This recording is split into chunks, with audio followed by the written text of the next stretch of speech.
ప్రస్తుతం ఉన్న పరిస్థితుల్లో ఒక సామాన్యుడు ఇల్లు కట్టుకుంటే లక్షల రూపాయలు వెచ్చించాల్సిన పరిస్థితి నెలకొంది. కానీ ఓ సామాన్యుడు ఓ ప్రైవేటు ఉద్యోగం చేసుకుంటూ అది కూడా ఒక దాల్ మిల్లులో ఒక ఆపరేటర్గా దాన్ని విధులు నిర్వహించుకుంటూ తనకున్న 2 పిల్లలతో సంసారం సాఫీగా జరుగుతున్న నేపథ్యంలో మొత్తానికి అయితే ఖమ్మం నగరానికి చేరుకొని ఖమ్మం నగరానికి వచ్చిన 10 సంవత్సరాల్లోనే ఇక్కడ ఖమ్మం కర్ణగిరి సాయి గణేష్ నగర సమీపంలో ఒక చిన్నపాటి ఇల్లు కొనుక్కున్నారు. అక్కడ ఉన్నటువంటి మిద్దె పైనే ఒక అత్యాధునిక టెక్నాలజీ తోటి ఒక మంచిగా అంటే న్యాచురల్ పద్ధతులు అంటే పాత పద్ధతుల్లోనే కొత్తదనం చూపెట్టే విధంగా మొత్తానికైతే ఎదురు పైపు ప్లైవుడ్ తోటి మొత్తానికైతే మాత్రం ఈ మిద్దె మీదనే చిన్నపాటి ఇల్లు నిర్మాణం చేసుకున్నారు వీరయ్య అనే ఒక విశ్రాంత ఎంప్లాయీ. మొత్తానికైతే మాత్రం తనకున్నటువంటి 2 పిల్లలు కూడా వివిధ డిపార్ట్మెంట్లో పనిచేసుకుంటున్నారు. మొత్తానికైతే మాత్రం వాళ్ళకు ఉన్నటువంటి ఆలోచన విధానం తన తండ్రికి ఉన్నటువంటి ఒక కోరికను పూర్తిసారి నెరవేర్చుకునే విధంగా మొత్తానికైతే మాత్రం ప్రత్యేక టెక్నాలజీ తోటి మొత్తానికైతే ఎలాంటి సిమెంట్ మెటీరియల్ వాడకుండానే కేవలం ఇక్కడ ఉన్నటువంటి ఒక ఐరన్ పైప్తో పాటు ఫ్లైఓవర్ అంటే ప్లైవుడ్కి సంబంధించినటువంటి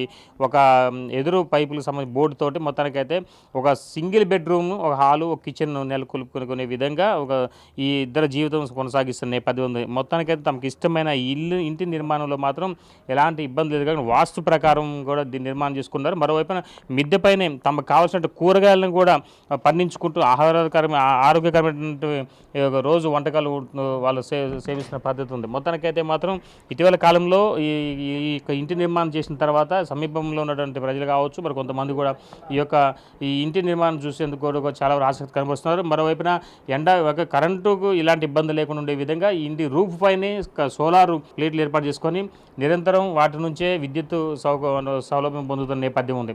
మొత్తానికైతే ఈ ఇంటి నిర్మాణానికి ఎంత ఖర్చు వచ్చింది, అసలు ఈ ఆలోచన ఎలా వచ్చింది, ఈ ఇంటికి వాడే ప్రతి ఒక్క మెటీరియల్ కూడా న్యాచురల్ పద్ధతిలో వుడ్తో తయారు చేసినటువంటి వాటినే వాడుతున్నారు తప్ప ఎక్కడ ఎలాంటి మిగతా ఆర్టిఫిషియల్ ఉండే మెటీరియల్ కూడా వాడని నేపథ్యం ఉంది. మరో కిచెన్ కూడా చూసుకోవచ్చు, చాలా అందమైనటువంటి కిచెను. మొత్తానికి ఆ కిచెన్కి సంబంధించింది కూడా వాస్తు ప్రకారం ఈ ఉన్నటువంటి 200 గజాల ప్లాట్లో ఉన్నటువంటి ఈ యొక్క ఇంటి మిద్దె మీదనే వాళ్ళకి ఇష్టం వచ్చిన రీతిలో మంచిగా ఒక ఆర్కిటెక్చర్ గీసినటువంటి ప్లాన్ ప్రకారమే తన సొంత ఆలోచనతోటి ఇంటి నిర్మాణాన్ని చేపట్టారు. ప్రస్తుతం మనతో పాటు ఇప్పుడు ఇంటి యజమాని వీరయ్య మనతో ఉన్నారు. మరి మాట్లాడుతున్నాం. సార్ నమస్తే. ఒకసారి మీకు ఈ ఆలోచన ఈ ప్లైవుడ్ తోటి అది కూడా ఎదురు పైపులతో తయారు చేసిన ప్లైవుడ్ లెక్క ఉన్నది, వీటితో ఇంటి నిర్మాణం చేయడానికి ఎలా ఆలోచన వచ్చింది, ఈ ఇంటికి ఖర్చు అసలు ఎంత వచ్చింది? సార్ మాది జనరల్గా పల్లెటూరు సార్. అయితే ఇక్కడ సిటీ వాతావరణం మాకు అంత నచ్చేది కాదు. అయితే దీన్ని ఒక దగ్గర చూడటం జరిగింది. ఇది నేచురల్గా ఒక పల్లెటూరు వాతావరణంగా ఉండేటందుకు ఇది బాగుంటుంది, అనుకూలంగా ఉంటుంది అని చెప్పేసి దీన్ని ఎంక్వైరీ చేసాం సార్. ఎంక్వైరీ చేస్తే హైదరాబాద్లో దీన్ని డీలర్స్ ఉన్నారు, వాళ్ళ ద్వారా మేము కనుక్కొని తెలుసుకొని ఇక ఎట్లా ఏంటి అనేది ప్లాన్ చేస్తే వాళ్ళు 6 నుంచి 7 లక్షల దాకా అవుద్దని చెప్పారు. సరే ఇక వాళ్ళని పిలిపించుకోవడం, వాళ్ళతో ప్లాన్ చేసుకొని మేము చేసుకోవడం జరిగింది. అట్లనే దాంతో పాటే సోలార్ కూడా కరెంటు కూడా గవర్నమెంట్ సబ్సిడీ ఇచ్చింది. దాంతో సొంత కరెంటుతోటే మేము వాడుకోవడం జరుగుతుంది. అట్లాగే మాకు కూరగాయలని, పూలని, ఆకుకూరలు మేము తయారు చేసుకున్నవి, పండించుకున్నవి మేమే తినేటట్టు మేమిద్దరం ఉంటుండే భార్య భర్తలు మాకు సరిపోతున్నాయి. పూలు కానీ, కాయలు కానీ, కూరగాయలు కానీ, ఆకుకూరలు కానీ మేము బజార్లో కొనకుండా మాకే సరిపోతున్నాయి. దీనివల్ల మాకు ఆరోగ్యాలు కూడా దీనివల్ల చాలా బాగున్నాయని మేము భావిస్తున్నాం. Thank you sir.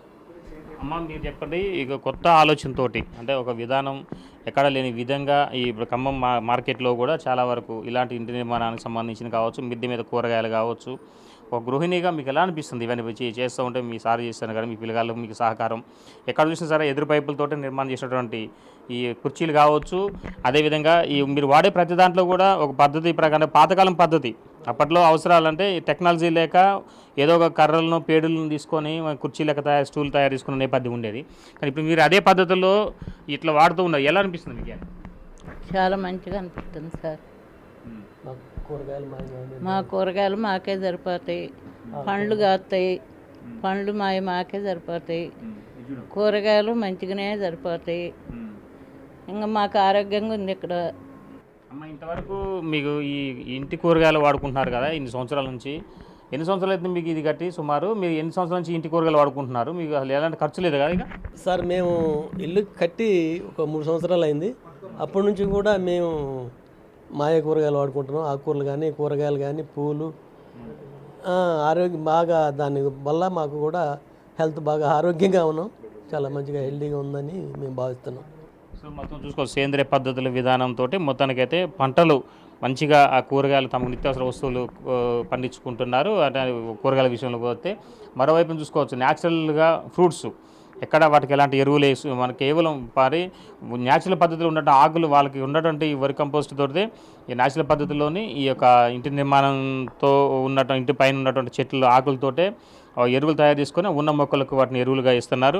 న్యాచురల్ పద్ధతిలో పండ్లు కూడా పండించుకుంటున్న నేపథ్యం ఉంది. చూసుకోవచ్చు మనం చాలా బెడ్రూమ్ ఇది.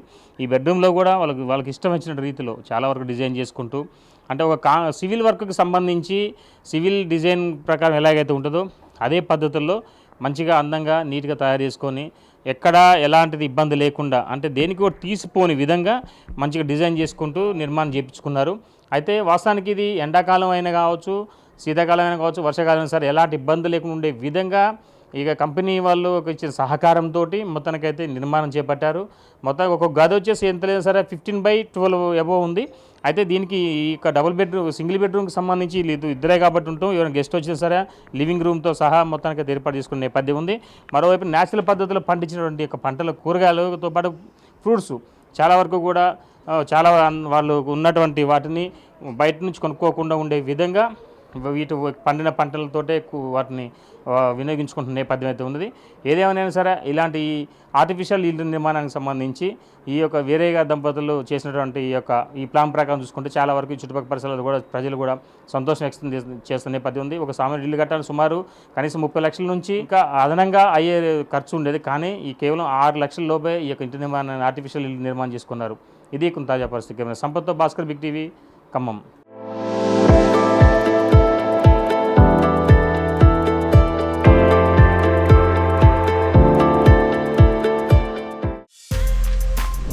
బిగ్ టీవీ అవుట్లుక్ కథనాలు నచ్చితే వెంటనే బిగ్ టీవీ ఛానల్ ను సబ్స్క్రైబ్ చేయండి.